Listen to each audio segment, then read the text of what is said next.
Bonjour la mouvance. Aujourd'hui, nous allons parler des croisements et des dépassements. Commençons par parler des croisements. On parle de croisement lorsque deux véhicules qui circulent dans des sens opposés se croisent l'un face à l'autre. D'une manière générale, ces croisements se font en serrant à droite, pour éviter tout risque d'accrochage. Le conducteur doit adapter son allure et respecter, avec une signalisation spécifique, toutes les règles concernant l'ordre de passage. Voyons ensemble les différents cas de figure lorsque la chaussée est étroite et donc ne permet pas de se croiser facilement. Le véhicule le plus encombrant doit s'arrêter le premier pour faciliter le passage du véhicule le plus petit. Cette règle ne s'applique pas en ville pour les véhicules de transport en commun, de personnes ou ceux qui sont prioritaires. Lorsqu'il y a des obstacles sur la chaussée, c'est le conducteur qui se trouve face à l'obstacle qui doit ralentir et s'arrêter pour laisser passer les véhicules qui viennent en sens inverse. Lorsque nous sommes en présence d'un véhicule d'intervention d'urgence, tous les véhicules doivent leur faciliter le passage. Ils annoncent leur approche à l'aide de leur avertisseur sonore et lumineux. Lorsqu'il y a présence des panneaux de signalisation, si vous rencontrez le panneau d'interdiction représenté par ce panneau, c'est que vous devez céder le passage. Les usagers venant de l'autre côté rencontreront ce panneau d'interdiction, qui leur donneront la priorité du passage. Lorsqu'un usager est déjà engagé dans le passage étroit, il devient prioritaire, peu importe le panneau représenté à l'entrée du passage. Ils doivent finir leur manœuvre. Continuons avec les croisements sur des chaussées à forte déclivité. Si le croisement est difficile, mais possible, c'est au véhicule descendant, quelle que soit sa catégorie, de s'arrêter, pour faciliter le passage de celui qui monte. Pour vous en rappeler, pensez qu'il est toujours plus difficile de faire un démarrage en côte qu'en descente. Si cette fois-ci le croisement est impossible, c'est-à-dire qu'il demande à un des deux véhicules de faire une marche arrière, le véhicule qui descend recule. Si les deux véhicules sont de la même catégorie, un véhicule unique recule par rapport à un ensemble de véhicules. Un véhicule léger recule par rapport à un véhicule lourd, afin d'éviter un maximum de se retrouver dans cette situation. Il est important de repérer les places d'évitement et de porter son regard le plus loin possible pour anticiper les croisements, pour ce qui s'effectue lorsque la chaussée est plus large. Parlons maintenant des dépassements. Je vais m'attarder un peu plus longtemps sur cette partie car c'est une manœuvre dangereuse et qui est à l'origine de près de 24% des accidents frontaux.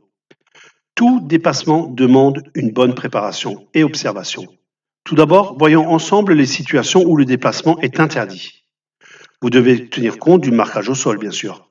La ligne continue est infranchissable. Néanmoins, il existe deux exceptions. La première, vous pouvez chevaucher la ligne continue pour dépasser un vélo. Et la deuxième, vous pouvez franchir la ligne continue si vous rencontrez une situation non évolutive, un accident, un véhicule en panne ou un stationnement gênant. Chevaucher signifie de ne mettre que deux roues du côté gauche, de l'autre côté de la ligne donc, mais pas les roues droites.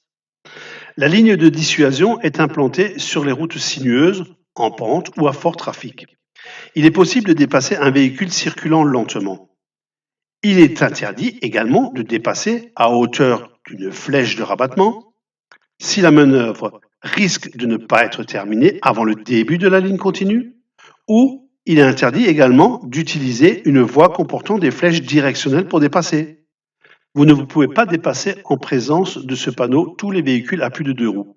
Vous ne pouvez pas dépasser en présence d'un passage piéton ou si un piéton est engagé ou en approche. Je vous rappelle que le piéton engagé sur la chaussée est prioritaire. Dans le cas contraire, 135 €, 6 points. Votre dépassement ne doit pas gêner la circulation en sens inverse. Que ce soit un ralentissement ou une modification de trajectoire, la visibilité doit être suffisante pour dépasser.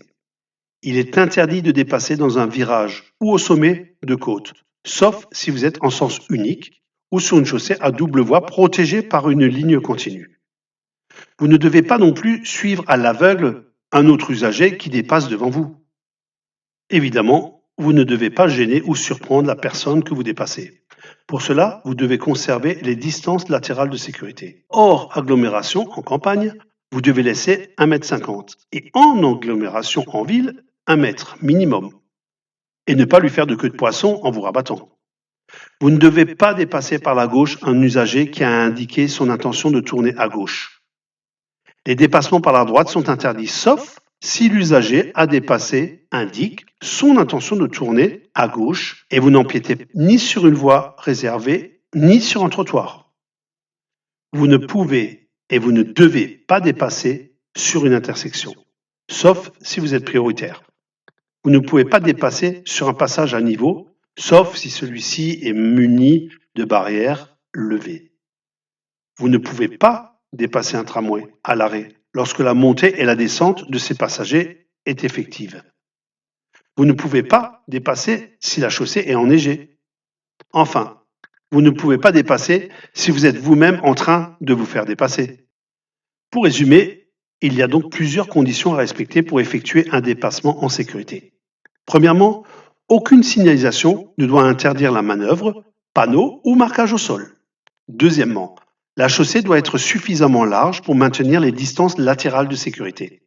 Troisièmement, la route doit être libre sur toute la distance nécessaire pour effectuer la manœuvre, c'est-à-dire pour dépasser mais également se rabattre avec les distances de sécurité. Quatrièmement, aucun usager venant à l'arrière ne doit être sur le point de vous dépasser. Cinquièmement, il faut avoir une réserve d'accélération ou une vitesse suffisante pour le dépassement sans franchir la vitesse maximum autorisée. Il est donc conseillé d'avoir une différence de 20 km/h pour pouvoir dépasser l'usager le plus rapidement possible. Enfin, sixièmement, avoir la possibilité de reprendre sa place à droite. Si vous souhaitez dépasser un obstacle comme un camion de livraison ou un bus, en plus de respecter la procédure, réduisez fortement votre allure pour prendre le temps de vous informer sur la situation. Restez loin du véhicule pour augmenter votre visibilité et vous éviter trop de manœuvrer avec le volant. Et déportez-vous.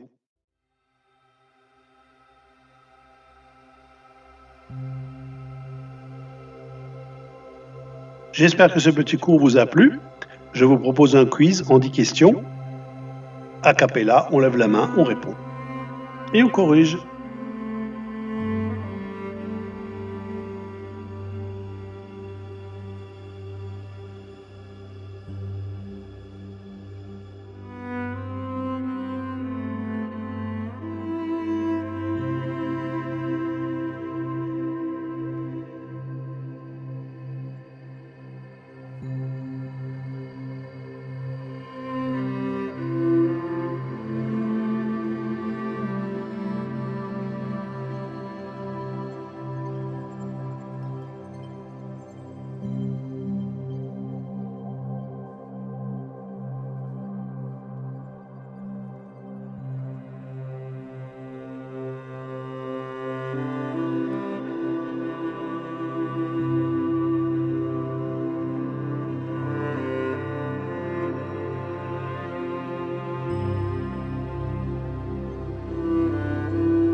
J'espère que ce petit quiz vous a plu. N'oubliez pas les distances de sécurité, qu'elles soient latérales ou devant vous. Enfin, méditez sur cette petite maxime. Le seul moyen de gagner du temps sur la route, c'est de partir en avance.